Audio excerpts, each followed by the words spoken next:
Hello friends, मैं हूं doctor नवीन अग्रवाल। मैं एक इंटरवेंशनल कार्डियोलॉजिस्ट और गुजरात के वलसाड़ और वापी एरिया में प्रैक्टिस करता हूं।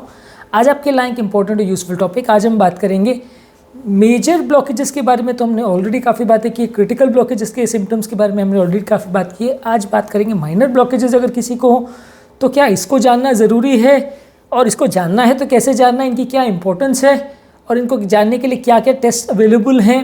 क्या हर इंसान जिसको माइनर ब्लॉकेज है उसको मेडिसिन स्टार्ट करनी चाहिए? क्या हर इंसान जिसको माइनर ब्लॉकेज है उसको एंजियोग्राफी करना चाहिए? क्या हर इंसान जिसका माइनर ब्लॉकेज है उसको स्टेंटिंग करना चाहिए? इन सब टॉपिक्स पर बात करेंगे। यानी कि माइनर ब्लॉकेज अगर किसी की नली में है तो उसका क्या डेफिनेशन है, उसका क्या इम्प्लीकेशंस है, और उसमें थेरेप्यूटिक स्ट्रैटेजी कैसे डिसाइड करते हैं, इस बारे में बात करेंगे। ये टॉपिक काफ़ी इंटरेस्टिंग और यूजफुल होगा, इसलिए रिकमेंड करूंगा कि इसे एंड तक देखें। जो लोग हमारे चैनल पर नए हैं उन्हें रिक्वेस्ट करूँगा कि चैनल को सब्सक्राइब करें।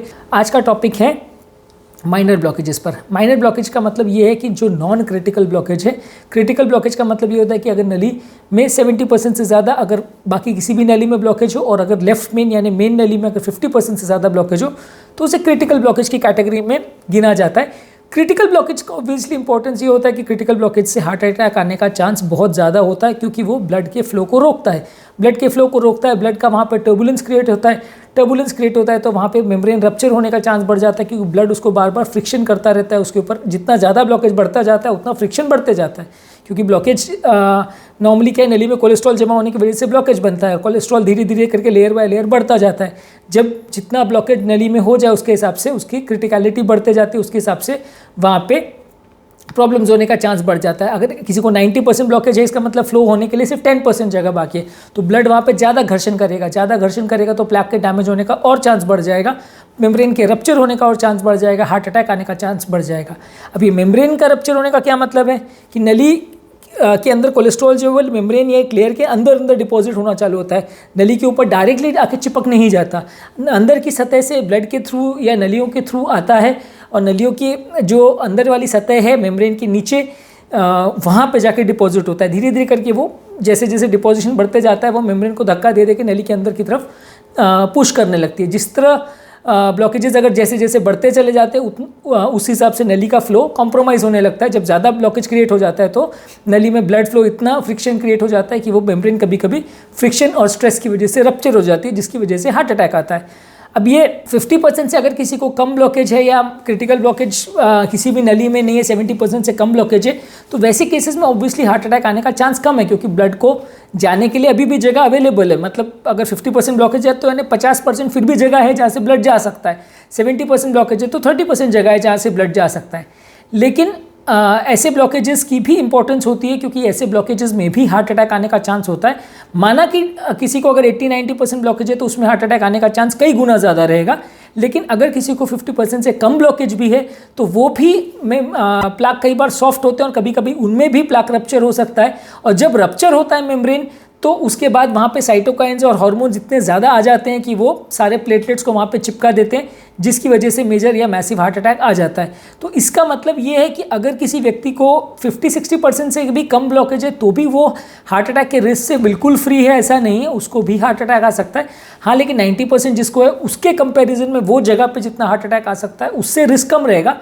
पर ये 50% वाले ब्लॉकेजेस का चक्कर क्या रहता है कि ये बहुत सारे रहते हैं, कहीं 20, कहीं 10, कहीं 30, कहीं 40, ये सब जगह सब नलियों में रहते हैं, बहुत सारे पेशेंट्स में रहते हैं। हर एक आदमी को होगा ऐसा ज़रूरी नहीं है। कई लोग हमसे पूछते हैं कि साहब इतना परसेंट तो सबको ही रहता है ना, तो ये एक उम्र के बाद तो सबको 50% हो जाता होगा, तो वैसा कोई ज़रूरी नहीं है। वो आपकी नली की तासीर पर डिपेंड करता है, आपके परहेज पर, आपकी लाइफस्टाइल पर, बहुत सारे फैक्टर्स पर डिपेंड करता है। जितना ज़्यादा आप अच्छा परहेज करोगे, जितना ज़्यादा आप मेडिसिन लेते रहोगे, जितना ज़्यादा आप ध्यान रखोगे चीज़ों का, उतना ब्लॉकेजेस होने का चांस कम रहेगा। जितना आप लापरवाही करोगे और जितना ज़्यादा आपकी ख़राब लाइफस्टाइल रहेगी उतना नली की तासीर ख़राब होगी, उतना ब्लॉकेजेस का चांस बढ़ेगा। 50-60% से ज़्यादा ब्लॉकेजेस होने के बाद वो क्रिटिकल ब्लॉकेज की कैटेगरी में आ जाता है, फिर उसमें हार्ट अटैक आने का चांस बढ़ जाता है, तो वहाँ पे स्टेंटिंग करना पड़ता है।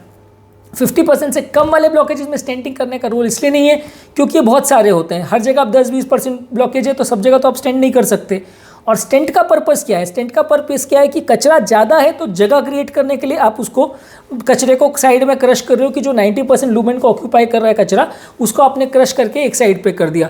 अब जब कचरा ही 20-30% है तो आप क्या चीज़ क्रश करोगे? तो कचरा अगर 20-30% तो उसको स्टेंट करने का कोई फायदा नहीं है, क्योंकि ऑलरेडी वहाँ पे 70% जगह है जहाँ से ब्लड जा सकता है। तो वो फ्रिक्शन वाला जो रोल है ब्लड का वो इसमें वैसे भी प्ले नहीं करेगा, क्योंकि फ्रिक्शन तो तभी होगा जब ब्लॉकेज 70-80% से ज़्यादा होगा। तो 50-60 वाले ब्लॉकेजेस में हालांकि हार्ट अटैक आने का चांस बहुत ज़्यादा है उनमें भी, लेकिन उसमें स्टेंट डालने का कोई इंडिकेशन नहीं, क्योंकि स्टेंट का पर्पस वो सर्व नहीं करते हैं।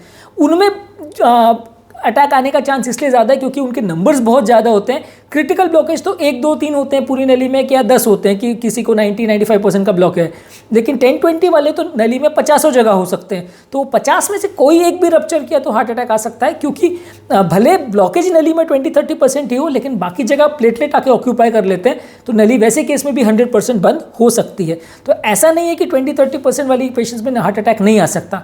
तो अब प्रॉब्लम ये है कि इनको डिटेक्ट कैसे करें, क्योंकि ये ब्लॉकेज जो है सिर्फ एंजियोग्राफी पे ही पिकअप हो सकते हैं, ये किसी भी टीएमटी पे या स्ट्रेस टेस्ट पे पिकअप नहीं हो सकते। क्योंकि स्ट्रेस टेस्ट का कॉन्सेप्ट क्या होता है कि हम चलाते हैं, पेशेंट को स्ट्रेस कराते हैं, स्ट्रेस में जब नली का ब्लड फ्लो कॉम्प्रोमाइज़ होता है और ईसीजी में चेंजेस आने लगते हैं तो हम उसको पिकअप करते हैं, या एमआरआई या इको पे चेंजेस आने लगते हैं तो हम उसे पिकअप करते हैं। पर अगर किसी को 20-30 या 40% ब्लॉकेज ही है तो आप कितना भी चला लो ब्लड फ्लो उतना कॉम्प्रोमाइज़ नहीं होगा, क्योंकि बाकी 50% में तो डेफिनेटली जगह है कि ब्लड जा सकता है। तो वहाँ पे पेशेंट को टीएमटी में चेंजेस पिकअप नहीं होंगे। टीएमटी सिर्फ 70-80%, 90% वाले ब्लॉकेजेस में ही चेंजेस को पिकअप कर सकता है, वो भी उसके प्रेडिक्टिव वैल्यू खाली 70-80% होती है, 100% फिर भी नहीं होती है। लेकिन ये 20-30-40% वाले ब्लॉकेजेस को आपको पिकअप करने के लिए एंजियो करना पड़ता है, पर हर केस में आप एंजियो नहीं कर सकते, क्योंकि एंजियो इन्वेजिव टेस्ट है। आप जितने बार करते हो हार्ट की नली का डैमेज होने का भी चांस रहता है, कॉन्ट्रास्लेटेड हार्ट का डैमेज होने का चांस भी रहता है, किडनी का डैमेज होने का चांस भी रहता है। तो ऐसा नहीं है कि हर 3 महीने में आपने एक बार एंजियो करके देख लिया कि 10 है कि 20 है कि 30 है, चलो फिर से चेक करते हैं, चलो फिर से चेक करते हैं। ऐसा टेस्ट एंजियो नहीं है। एंजियो को आपको स्पेसिफिक इंडिकेशन के लिए, क्रिटिकल ब्लॉकेजेस के लिए एंजियो ज़्यादातर किया जाता है। देखने के लिए आप कर सकते हो कि मान लिया कोई व्यक्ति अपना सीटी एंजियो 5 साल में एक बार करा रहा है, या 5-7 साल में जिनको रिस्क फैक्टर्स है एक बार देख लिया कि कितना ब्लॉकेजेस है, वैसा आप कर सकते हो। लेकिन हर बार हर 6 महीने में या हर साल 2 साल में आप रिपीट एंजियो करके नहीं देख सकते कि मेरा 10-20 है कि नहीं। तो ये नॉन क्रिटिकल ब्लॉकेजेस हालांकि पिकअप सिर्फ एंजियो पे ही होते हैं, लेकिन इनको पिकअप करने के लिए आप एंजियो देखने का ज़्यादा मतलब नहीं है। जब किसी पेशेंट को रिस्क फैक्टर्स होते हैं, या अगर बाय कोई और कारण से, या टीएमटी पॉजिटिव है या कोई और कारण से आपने एंजियो किया, उनको अगर क्रिटिकल ब्लॉकेज नहीं है, नॉन क्रिटिकल ब्लॉकेजेस हैं, तो वहाँ पे आप मेडिसिन चालू कर देते हो एज ए प्रोटेक्टिव मैकेनिज्म, कि खून पतला करने का दवा सिंगल एंटीप्लेटलेट प्लस कोलेस्ट्रॉल कम करने की दवा स्टैटिन। स्टैटिन का मेन पर्पस ये है कि वो कोलेस्ट्रॉल तो कम करता ही करता है, मेम्ब्रेन को भी स्टेबलाइज करता है, तो मेम्ब्रेन फटने का चांस जो है कंपेरेटिवली थोड़ा कम रहता है। एंडोथेलियल डिसफंक्शन और ये साइटोकाइंस के बनने का जो प्रोसेस है वो सबको भी थोड़ा कम करता है। तो इसलिए स्टैटिन्स जो है सिर्फ कोलेस्ट्रॉल रिडक्शन के लिए भी नहीं दिया जाता, वो मेम्ब्रेन स्टेबलाइजेशन के लिए भी दिया जाता है। तो वैसे केसेस में आपको अगर मिल रहा है कि 30-40% का ब्लॉकेज है, तो आप लाइफस्टाइल मॉडिफिकेशन चालू कर दीजिए, दवा लेना चालू कर दीजिए, कोलेस्ट्रॉल वाली दवा चालू कर दीजिए, लेकिन वहाँ पे स्टेंटिंग का कोई रोल नहीं है। रूटीन एंजियोग्राफी का भी कोई रोल नहीं है कि आपने हर पेशेंट में रूटीन एंजियोग्राफी की कि चलो देखते हैं कि 20 है कितनी, 30 है कि नहीं, उसका भी कोई रोल नहीं है, क्योंकि उसको करने से सिर्फ दवा देना या नहीं देना उसका ही डिसीजन में थोड़ा बहुत फर्क पड़ेगा। पर अदरवाइज वो क्योंकि इन्वेजिव टेस्ट है, क्योंकि उसमें अपने आप में भी रिस्क है, तो इसलिए रूटीनली इनको करने का मतलब नहीं है। दवा देने से भी वो रिस्क जो हार्ट अटैक का उस ब्लॉकेजेस में है वो पूरी तरह से ज़ीरो नहीं होता, क्योंकि दवा मेम्ब्रेन के रप्चर होने के चांस और कोलेस्ट्रॉल के बढ़ने के चांसेस को कुछ हद तक कम कर पाती है। इसीलिए भी रूटीन एंजियो नहीं करते हैं, क्योंकि रूटीन एंजियो करके मान लीजिए आपने 40% पकड़ भी लिया और आपने उसको खून पतला करने की दवा चालू कर भी दी, पर ज़्यादातर आप दोनों खून पतला करने की दवा यानी एस्पिरिन और क्लोपिडोग्रेल में से एक ही दे पाएंगे। दोनों देंगे तो ब्लीडिंग रिस्क बढ़ जाएगा। तो दोनों में से आपने एक दवा दी तो उतना फ़ायदा नहीं है, क्योंकि वो हार्ट अटैक आने के चांस को 10-15% ही कम कर पाएगी। अब बार बार एंजियोग्राफी करने में भी अपने आप में रिस्क है, तो आप बार बार जो आप एंजियोग्राफी करने में जो रिस्क है उसको आप झेल रहे हो, तो वीज़ा भी आपको जो बेनिफिट मिल रहा है उसको जान के वो बहुत ज़्यादा नहीं है। यानी अगर दवा चालू की और दवा से भी 100% कुछ कंट्रोल नहीं हो रहा, तो आपको दवा चालू करने का डिसीजन लेने के लिए सिर्फ एंजियो करने का ज़्यादा मतलब नहीं है। इसीलिए सिर्फ ये 20-40% वाले ब्लॉकेजेस को जानने के लिए एंजियो रूटीनली नहीं करते हैं।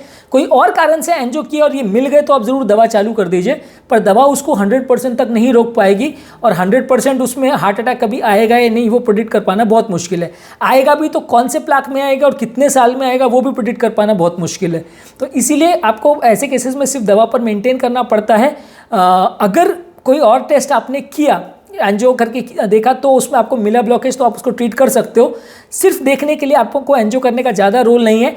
टीएमटी और इस तरह के स्ट्रेस टेस्ट में ये पकड़ में नहीं आते हैं, क्योंकि टीएमटी सिर्फ क्रिटिकल ब्लॉकेजेस को डिटेक्ट करता है, माइनर ब्लॉकेजेस को पिकअप नहीं करता। तो इसलिए माइनर ब्लॉकेज की इंपॉर्टेंस तो बहुत है, लेकिन इनको पिकअप करना इजी नहीं है। एंजियो ही एकमात्र टेस्ट है, तो उसको अगर सिलेक्टेड इंडिकेशन होता है या पेशेंट बहुत हाई रिस्क होता है तो करते हैं, पर अदरवाइज नहीं करते। जहां अगर बहुत ज़्यादा डाउट लगता है तो एम्पेरिकली पेशेंट को दवा चालू कर दी जाती है कि रिस्क दवा से जो कम होना होगा वो हो जाएगा। अगर एंजियो हुआ तो उसमें आप ज़्यादा इन्फॉर्म डिसीजन ले सकते हो।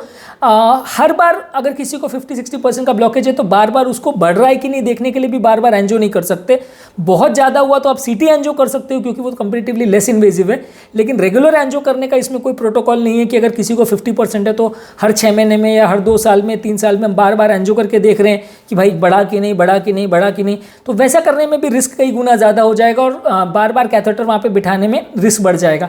अगर आपको देखना है कि बढ़ा है या नहीं तो आप सीटी एंजियो फिर भी करके देख सकते हो, पर सीटी एंजियो की अपनी लिमिटेशंस है।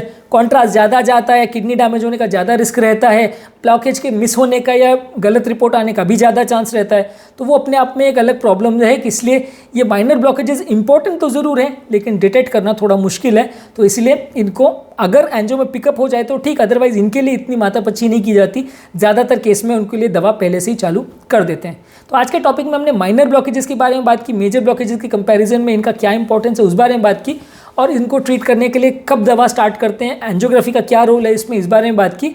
यदि आपकी फिर भी कोई कमेंट्स, क्वेरी, सजेशंस है तो नीचे कमेंट बॉक्स में उनके बारे में बताइए। अगर आपकी कोई पेशेंट रिलेटेड क्वेरीज है तो उनके बारे में भी आप कमेंट बॉक्स में बता सकते हैं, हम उन्हें भी सॉर्ट आउट करने का प्रयास करेंगे। जो लोग हमारे चैनल पर नए हैं उन्हें रिक्वेस्ट करूंगा चैनल को सब्सक्राइब करें।